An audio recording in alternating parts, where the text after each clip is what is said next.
회원들 찬송 감사합니다. 이제 말씀 듣는 시간입니다.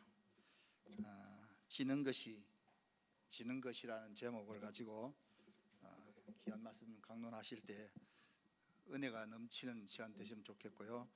우리 목사님 안동 제자교회, 우리 강 건너 있습니다. 정화동에 있는 제자교회에 심호하시는 우리 신지한 목사님 나오셔서 엑기스 뿜어내실 겁니다. 기대하시고 은혜 받으시기 바랍니다. 잠깐 기도하겠습니다. 사랑하는 주님, 하나님 앞에 저희들이 함께 모였습니다. 하나님의 귀한 말씀 우리가 잘 듣게 하여 주옵소서. 그 말씀으로 힘을 얻게 하여 주옵소서. 혼탁한 세상 가운데 나아갈 바를 깨닫게 하여 주옵소서. 주께 영광 되게 하여 주옵소서. 예수님의 이름으로 기도드리옵나이다. 아멘. 제가 남자라서 남자 얘기하면 좀 싫어하실 텐데요. 전도사 때 교회 탐방을 좀 다녔어요. 그래서 서울에 있는 교회들을 이렇게 쭉 다녔는데 수요 예배를 참석했는데 넥타이 부대 아저씨들이 한 100여 명이 성가대를 서신 거예요. 와, 그 교회 너무 부럽더라고요. 근데 그 목사님이 아주 말도 재치 있게 하시는 분인데 그 100여 명의 찬양단을 보시면서 우리 교회에서 제일 잘나신 분이라고 그렇게 얘기하시고서는 대접 제일 잘해야 된다 그렇게 얘기하시더라고요. 왜냐하면 삐진다고.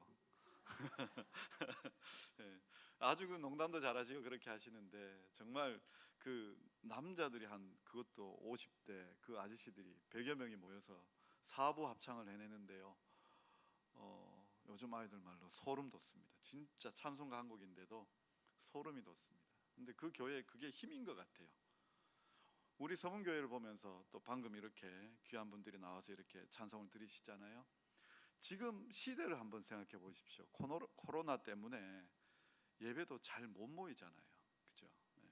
잘 못 모이는 이런 상황에 우리 남전도회 회원님들이 나와서 이렇게 찬양한다는 건 너무 귀한 일입니다. 또 이렇게 찬양하는 교회가 별로 없으리라 생각이 되어집니다.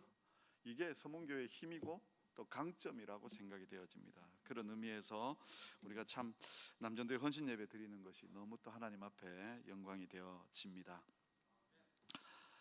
지금 시대가 한치 앞도 내다볼 수 없는 시대죠.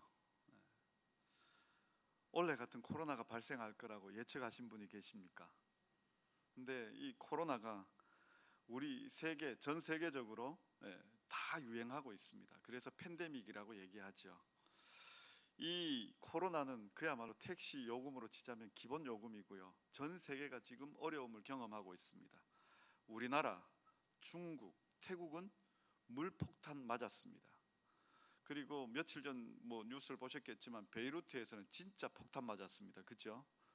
큰 폭발 사고가 일어났습니다. 스페인 42도가 넘어갑니다. 시베리아 평균 기온이 지금 30도가 넘어갑니다. 북극 최고 기온이 38도를 찍었습니다. 안동보다 더 덥습니다.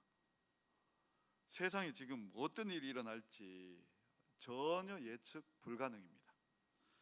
이러한 시대 가운데 우리가 참 살아간다는 게 쉽지가 않습니다. 그러나 우리의 믿음으로 바라볼진데 답은 하나 있습니다. 뭔가 하면 주님만이 우리의 유일한 해답이 되어 줍니다. 서문교회가 참 귀한 일로 저는 아름답게 하나님 앞에 쓰임받으리라 생각이 되어집니다. 왜냐하면 코로나가 발생하고 교회들이 대부분 예배를 멈추었습니다. 그런데 제가 듣기로 한 주만 그렇게 멈추시고 또 중직자들, 목사님과 함께 중직자들이 합심해서 예배를 드려왔고 또 어느 정도 시간이 지난 다음에는 성도들이 또 합심해서 방역 잘 지키면서 예배 드린다는 것에 참 마음 뿌듯함, 그러한 마음이 들었습니다. 아시다시피 몇 주 전에 국무총리께서 교회에 소모임 금지를 했었죠. 그래서 예배를 제외하고는 모든 모임을 금지한 적이 있었습니다. 제가 정치 이야기하려는 건 아닙니다. 그런데 그 소모임 금지를 보면서 그냥 속에서 불덩어리 하나가 훅 올라오더라고요. 친구들하고 이런저런 얘기하다가 뭐라고 얘기했는가 하면 이 정부가 10대 20대 때 범생으로 자라던 나를 50대에 이 반항아로 만든다라고 그렇게 제가 친구들에게 그렇게 얘기한 적이 있습니다. 물론 몇 년 전의 이야기지만 제 친구 중에 이 국립대 교사하는 친구가 있습니다. 국립대 교사하는 친구가 있는데 이 친구를 한 20여 년 만에 만났는데요. 이 친구와는 어떤 인연이 있는가 하면은 같이 교회를 다녔죠. 그리고 대학을 들어왔는데 같은 대학 다녔습니다.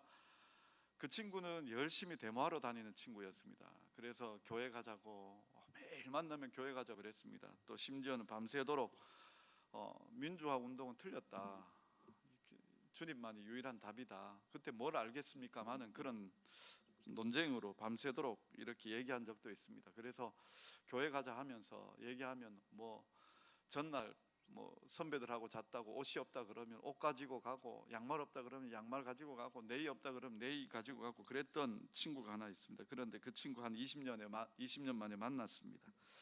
그래서 이런저런 얘기 하루 종일 얘기 나누다가 그 친구가 이런 얘기 하더라고요. 너 왜 그렇게 왼쪽으로 갔냐고. 그래서 제가 그랬습니다. 네가 오른쪽으로 간 거다. 저 원래 그렇게 좌익도 아니고 우익도 아니거든요. 보수도 아니고 진보도 아니거든요. 저는 뭐냐 하면요, 중도도 아닙니다. 그리스도인입니다. 우리의 정체성 첫 번째는 뭐냐? 그리스도인입니다. 성경을 보시면 나는 바울파다, 아볼로파다, 케바파다, 그리스도파다, 다 맞죠? 그러나 다 아우르는 게 있다면 우리는 예수님 파입니다. 예수님 파는 예수님 따르는 사람들입니다. 예수님 닮아가는 사람들입니다. 헌신 예배는 뭐 하는 건가 하면 예수님 닮으려고 다시 한 번 더 결심해 보는 겁니다. 근데 예수님이 어떻게 사셨는가 하면 십자가 지고 사셨어요. 그리고 우리에게 요청하신 것이 무엇인가 하면 너희도 십자가 지고 나를 따라오너라 라고 그렇게 말씀하셨습니다. 예수님이 십자가 지시고 우리에게 너희도 너희 십자가 지고 따라오라 하신 것, 그것을 우리가 그대로 따라하면 바로 예수님 따라 사는 삶이고 그것이 가장 헌신하는 삶이 아닌가, 이런 생각을 해봅니다. 그래서 내 속에 예수님이 드러나야 됩니다. 내가 드러나면 안 됩니다. 몇 년 전에요, 구두를 하나 샀어요. 구두를 하나 샀는데 그 마트에 갔다가 보니까 참 값싸게 팔더라고요. 그래서 하나 덜렁 샀습니다. 샀는데 2주 정도를 신고 그 신발 버려버렸습니다. 왜 버렸는가 하니 그 신발이 모양은 예쁜데 부드러워지지가 않는 거예요. 끝까지 버티는 거예요. 발이 아파서 못 신겠어요. 그래서 그 신발 못 신겠다고 버려버렸습니다. 이 새신이 끝까지 새신의 모양을 가지고 있으면요, 절대 헌신 안 됩니다. 헌신 되려 그러면요, 자기 모양 버려야 됩니다.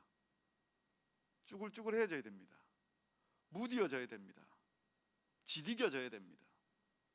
우리가 우리 모습 그대로 가지고 있으면 그거 헌신 아닙니다. 내 안에 누구 모습이 드러나야 되는가 하면 예수 그리스도의 모습이 드러나야 합니다. 예수 그리스도께 맞추어져야 합니다. 새 신발이 그 신발의 주인의 발에 맞추어질 때 그 신발은 헌신되어져 가는 겁니다. 진짜 헌신으로 헌신하고 있는 겁니다. 우리도 예수님 따라가는 사람들이라면 예수님께 맞추어질 때 그게 진짜 헌신입니다. 예수님 닮아가는 게 그게 진짜 헌신입니다. 예수님 말씀대로 예수님이 십자가 지셨으면 우리도 십자가 지는 것이고요, 예수님이 자기를 부인하라 그랬으면 우리도 자기 부인하고 가는 겁니다. 자기 부인, 오늘 그 얘기 하려고 합니다. 오늘 우리가 읽은 이야기는 다윗의 이야기입니다. 그런데 이 다윗의 이야기 중에 가장 뼈아픈 이야기죠. 자기 아들 압살롬이 아버지에게 반역을 했습니다. 아버지에게 반역을 했는데요, 결과론적이지만 다윗이 압살롬이 죽고 난 다음에 압살롬을 얼마나 아꼈는지 병사들 앞에서, 그것도 승리한 군사들 앞에서 웁니다. 근데 그 얼마나 울었던지 승리한 군사들이 승리하고도 기쁨을 못 누리고 민망해합니다. 이긴 군대가 민망스러워서 지금 자기의 승리를 마음대로 표현하지 못하고 있어요. 왜 그런가 했더니 다윗이 지금 울고 있으니까요. 다윗이 왜 울고 있습니까? 자기 아들 압살롬이 죽었기 때문에요. 그걸 생각해 보자면 다윗은 정말 압살롬을 사랑했거든요. 압살롬을 사랑했는데 그 사랑받은 압살롬은 어떻게 했느냐? 아버지에게 칼을 들이대었습니다. 이 칼 겨눈 사건, 물론 여러 가지 원인들이 있겠지만 오늘 그 원인 살피려는 건 아니고요. 압살롬이 아버지에게 칼을 들이대었습니다. 그리고 아버지는 그 칼 들이대는 압살롬을 피하여서 도망가고 있습니다. 다윗의 감정이 어떠했을까요? 부끄럽기도 하고 또 경황이 없기도 하고 뭘 해야 될지 모를 것이라 생각이 되어집니다. 제일 큰 충격은 아들이 자기에게 칼을 들었다는 거죠. 그리고 마치 모르는 사람처럼 예루살렘을 점령하고 다윗의 후궁들이죠. 어찌 보면 어머니 뻘인데 그 후궁들을 범하는 아주 폐륜적인 일도 저지릅니다.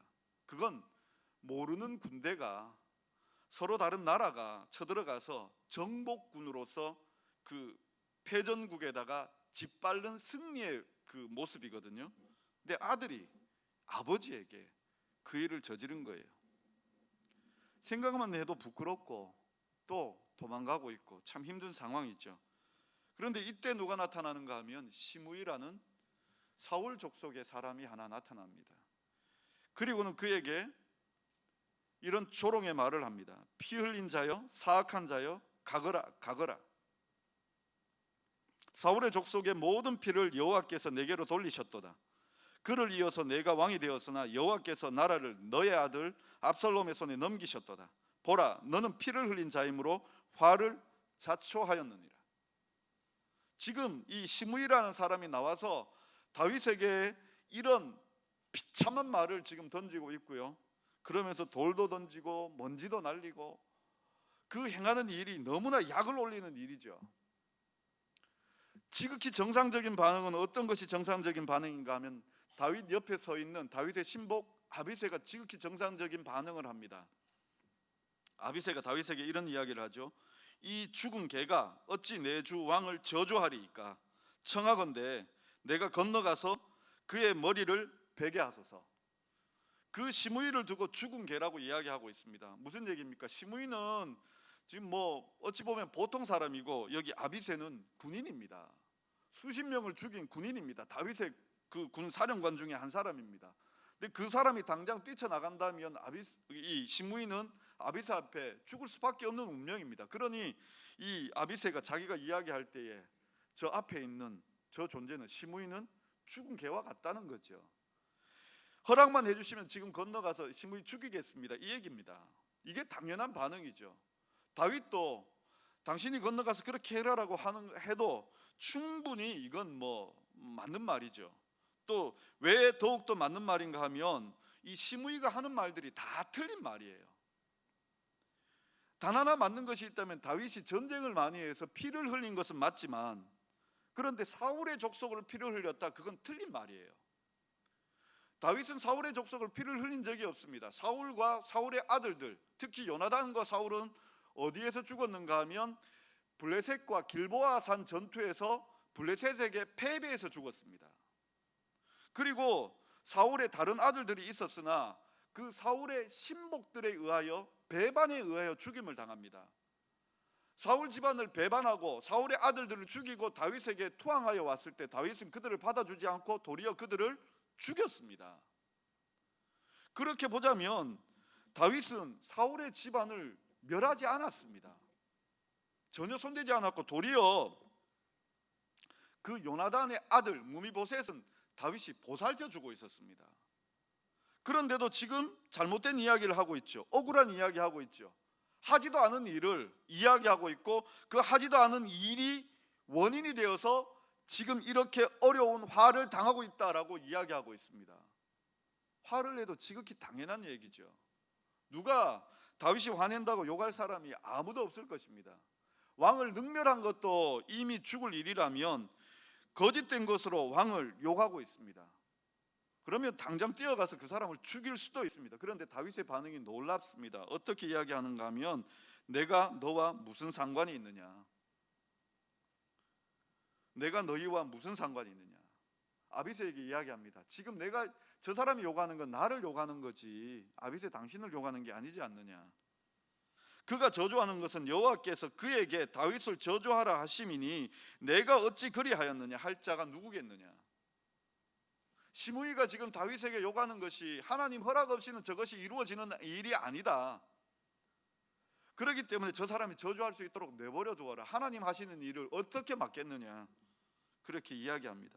그런데 거기서 끝나면 그냥 참아주는 거지만 이 사람이 믿음의 사람이잖아요. 하나님의 마음에 합한 사람이잖아요. 그래서 그 다음이 이어집니다. 혹시 여호와께서 나의 원통함을 감찰하시니 오늘 그 저주 때문에 여호와께서 선으로 내게 갚아 주시리라. 하나님 앞에 우리가 참으면요 하나님께서 반드시 선으로 갚아 주십니다. 이 본문을 보면 분노를 참고 있는 다윗을 볼 수 있습니다. 하나님의 마음에 합한 자라고 이야기하고 있는데요. 왜 마음에 합한 자? 이 합한 자라는 뜻이 이게 딱 들어맞는다는 뜻이거든요. 딱 이렇게 붙이면 딱 들어맞는다는 뜻이거든요. 하나님도 길이 참으셨습니다. 아시죠? 누구에 대하여 참으셨을까요? 나에 대하여 참으셨습니다. 나에 대하여. 하나님도 길이 참으시는 분입니다. 그래서 다윗도 어떻게 하고 있는가 하면 하나님 보고 하나님을 닮아가려고 길이 참고 있습니다. 그 닮아가는 모습, 그것 때문에 우리가 참 귀한 교훈을 얻을 수 있는데요. 우리가 그 다윗이 이렇게 참을 수 있다면 우리도 참을 수 있을 것입니다. 우리는 어떤 사람이기에 참아야 합니까? 사랑받는 사람이기 때문에 참아야 합니다. 그리고 사랑하는 사람이기 때문에 참아야 합니다. 예수님께서 우리에게 오셔서 말씀하셨습니다. 내가 거룩하니 너희도 거룩하라.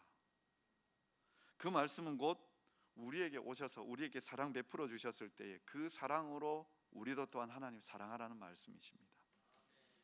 또 예수님께서 그 율법사의 질문을 받으셨습니다. 질문을 받으시고 율법 중에 가장 중요한 율법이 무엇입니까? 라고 얘기할 때에 그때 예수님께서 대답하신 것이 하나님을 사랑하고 이웃을 사랑하라 하셨습니다. 사랑하는 사람이 참습니다. 하나님이 우리를 보고 참으셨으니까 우리 또한 하나님 바라보며 참고 이웃을 바라보며 참습니다. 하나님께서는 어디까지 참으셨는가 우리가 살펴보면요 로마서 8장 32절에 자기 아들을 아끼지 아니하시고 우리 모든 사람을 위하여 내주신 이가, 하나님께서 우리를 위하여 자기 아들까지 내어주시며 참아주셨습니다.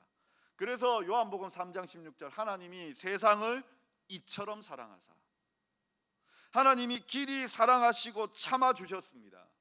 그리고 우리에게 내가 거룩하니 너희도 거룩해라, 그 사랑하라는 겁니다. 가장 중요한 하나님의 말씀이 뭐냐? 하나님 사랑하고 이웃 사랑하라는 겁니다. 사랑할 줄 아는 사람은 참아주는 사람입니다. 사랑이 내리사랑이라고 얘기하죠, 그죠? 가족 간에 이렇게 부모와 자녀 이렇게 얘기한다면 지는 사람이 더 사랑하는 사람입니다. 그래서 부모가 이깁니까? 자녀가 이깁니까? 자녀가 이기죠, 그죠? 네. 부모가 못 이깁니다. 제가 그것 때문에 결혼했습니다. 장인어른께 설득받으러 갔거든요. 결혼시켜달라고 갔거든요. 장인어른이 그러시더라고요. 안 된다고요. 전도사라서 안 된다고 그렇게 말씀하시더라고요. 근데 제가 속으로 그래서 기도했습니다. 여리고성 묻어집니다. 장인어른 문 닫고 들어가시는데, 안방으로 문 닫고 들어가시는데 제가 찬스를 놓쳤습니다. 다리 못 잡았습니다. 꿇어는 앉았는데 다리는 못 잡았습니다. 안방 들어가시더니 문 안 여시더라고요. 그래서 한참을 그 문 밖에 기다리니까 장모님 내려가시게라고 얘기하더라고요. 그래서 인사만 크게 했습니다. 또 오겠습니다. 네. 누가 이겼습니까? 제가 이겼으니까요. 지금 집사람 만났죠. 부모님들의 내리사랑입니다. 그죠? 사랑하는 사람이 집니다. 사랑하는 사람이 참습니다. 우리가 하나님의 사랑 받았기 때문에요 참아야 됩니다. 십자가 사랑 받았으니 우리가 참아야 됩니다. 헌신은 뭐냐 하면은요, 참는 겁니다. 어렵고 힘들 때도 참는 겁니다. 누가 나를 힘들고 고통스럽게 해도 참는 겁니다. 왜 참느냐? 사랑 때문에 참는 겁니다. 내가 하나님 사랑받았고 그 사랑을 베풀기 위해서 내가 참는 겁니다. 사랑하는 사람, 그 사람이 예수님 닮은 사람입니다. 그 다음 두 번째로 어떤 사람이 참는가 하면은요, 있는 사람이 참습니다. 있는 사람, 가지고 있는 사람요. 지식이 있는 사람이 참습니다. 왜냐하면 아는 만큼 보이고 아는 만큼 기다릴 줄 알기 때문입니다. 만약 지식이 있는 사람이요, 안 참고 자기만 위해서 산다면 그 사람 손가락질 받습니다.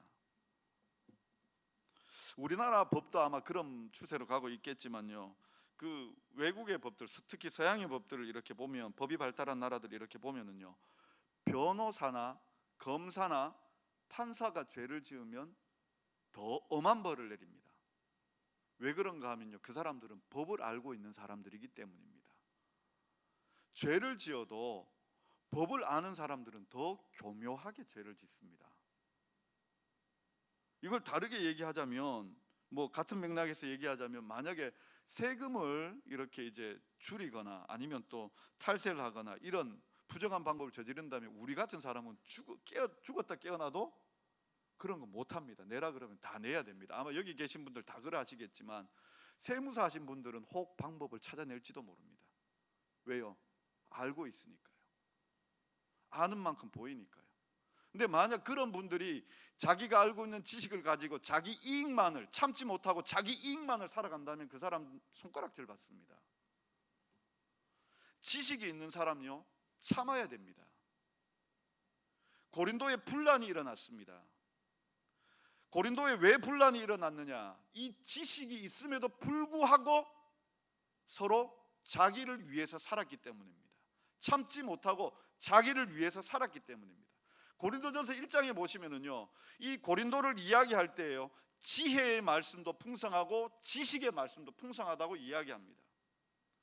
하나님에 대하여 많이 알고 있는 고린도 교회의 성도들이었습니다.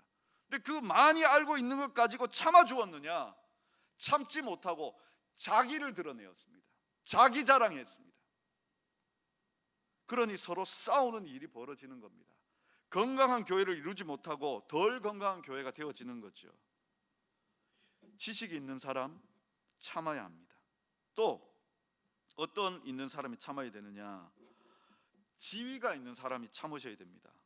같은 맥락에서 생각해 보십시오. 지위가 있는 사람 참는 게 미덕이 됩니다. 지위가 높고 낮고 이렇게 이제 우리가 좀 구분을 하죠. 그러면 당연히 낮은 사람이 참는 거는요, 그건 미덕이 아닙니다. 그냥 참는 겁니다. 그런데 지위가 있는 사람이 여러 가지로 참고 견디면 그것은 참 귀한 인격으로 꼽히거나 또 미덕으로 칭송을 받습니다. 있는 사람이 참아야 됩니다.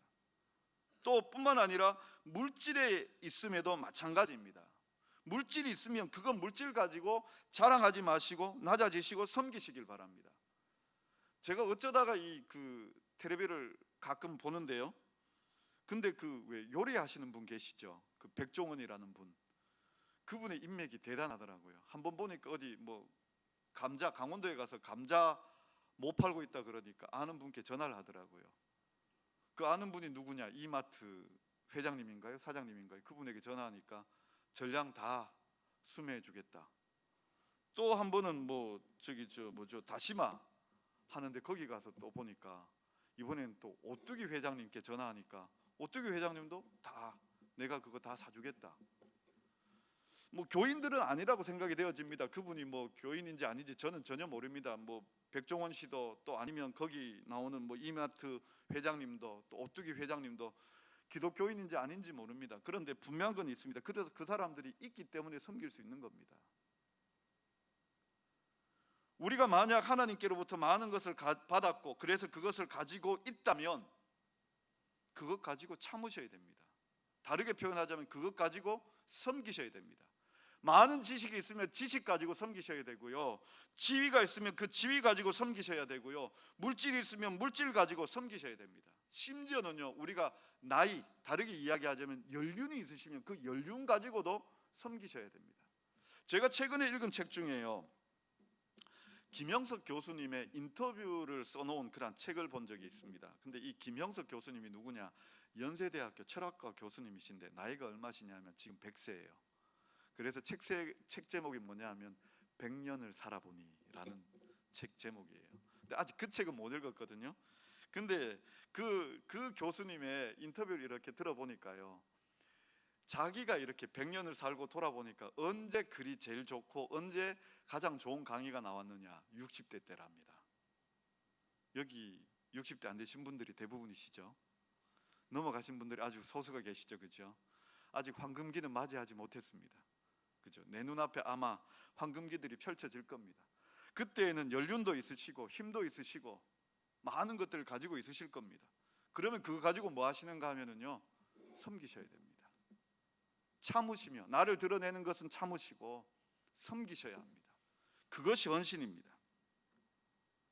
우리 남전도회 회원들이 참으실 때 그 연륜 가지고 10대, 20대 아이들을 돌보셔야 됩니다.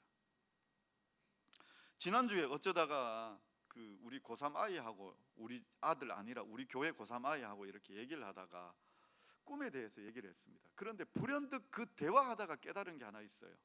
너 꿈이 뭐냐? 이런 식의 대화를 하다가 그 아이 대답이 그렇더라고요. 아직 꿈이 없어요. 근데 저도 가만히 되돌이켜 보니까 꿈이 없었더라고요. 고등학교 때 그냥 어느 대학교 간다 뭐 이 생각, 어느 과 가고 싶다 이 생각이 있었지 꿈이 있었던 건 아니더라고요. 근데 지금 저에게 가만히 생각해 보니까요, 꿈이 정말 많아요. 제가 그 아이 보고 그랬거든요. 너하고 나하고 이렇게 둘이 앉아서 만약에 지금 꿈 적기 하면은 나는 네보다 한 두세 배는 적을 것 같다. 뭐도 하고 싶고 뭐도 하고 싶고 뭐도 하고 싶고 뭐도 하고 싶고 막 적어놓고 싶은 게 정말 많아요.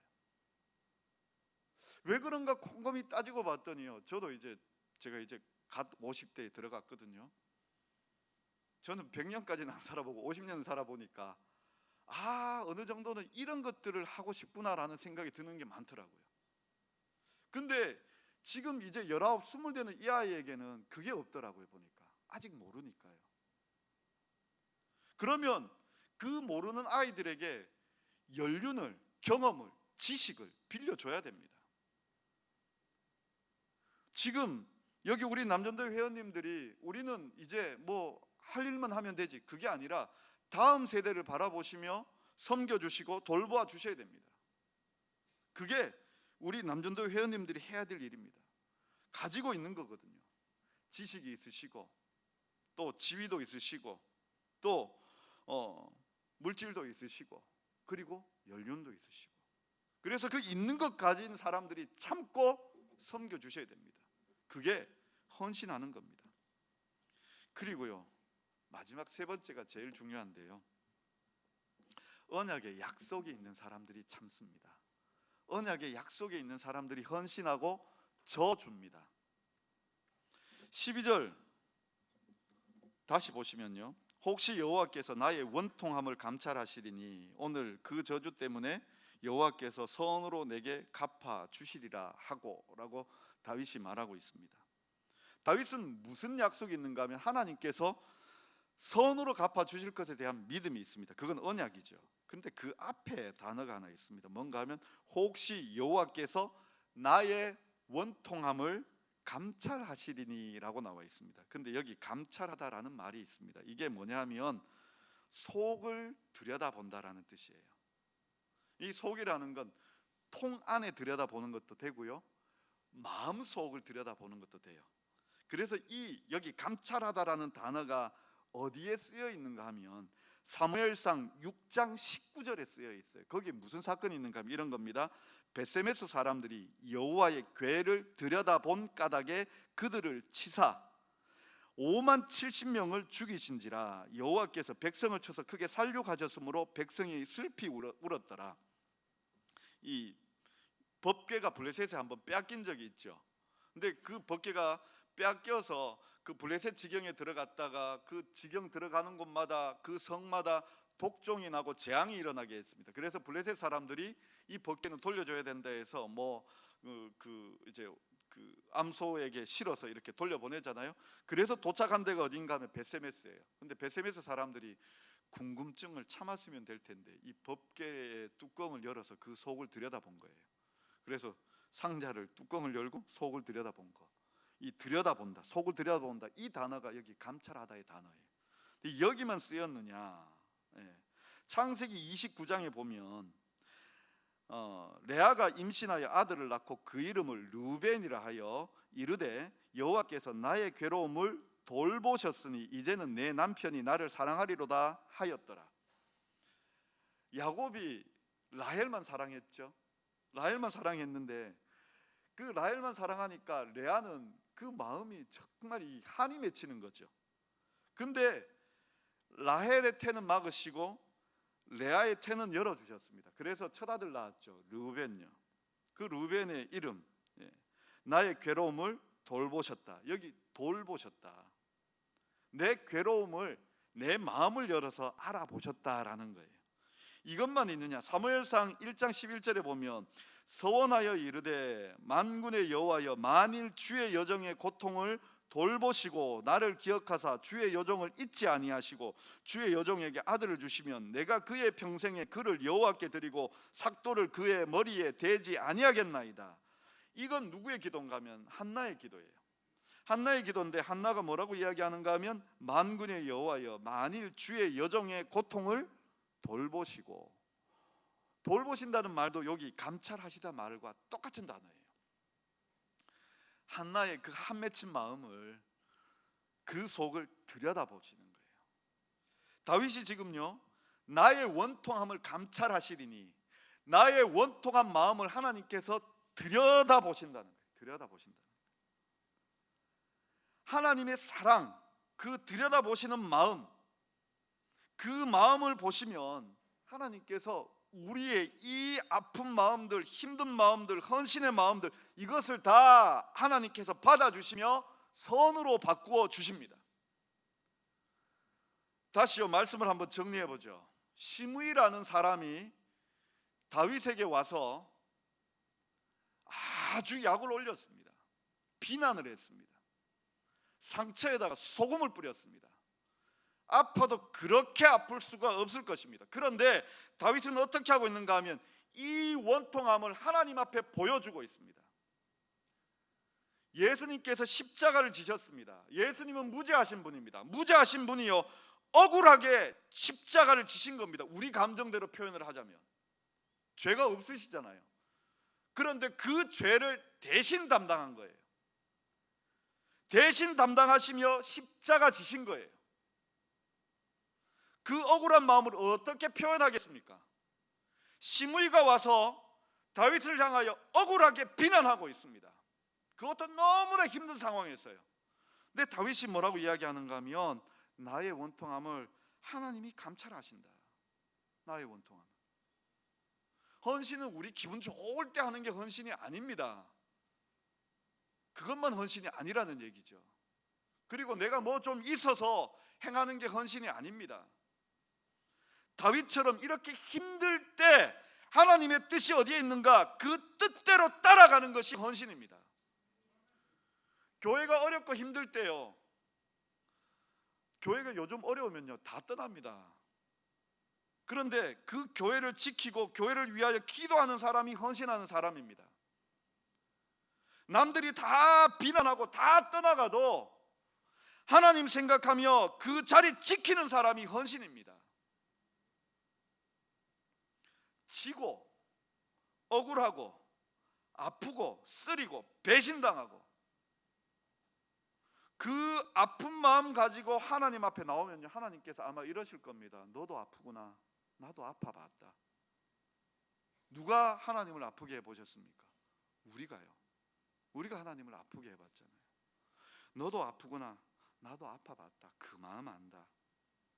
내가 너를 위로해 줄게. 이게 헌신이고 하나님께서 우리에게 주시는 그 선으로 내게 갚아주시는 은혜가 되어질 것입니다. 제가요 제목을 지는 것이 지는 것이다 라고 얘기했죠. 헌신은요 십자가 지는 겁니다.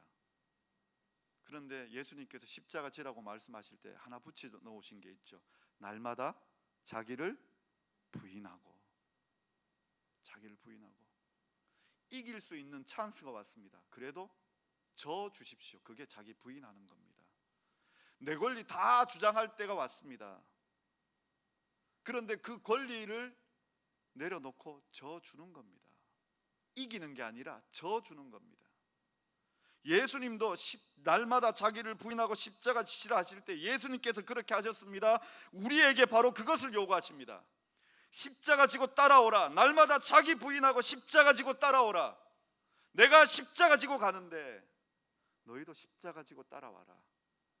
나는 십자가 앞에 십자가를 지면서 너희에게 졌다. 너희가 이겼다.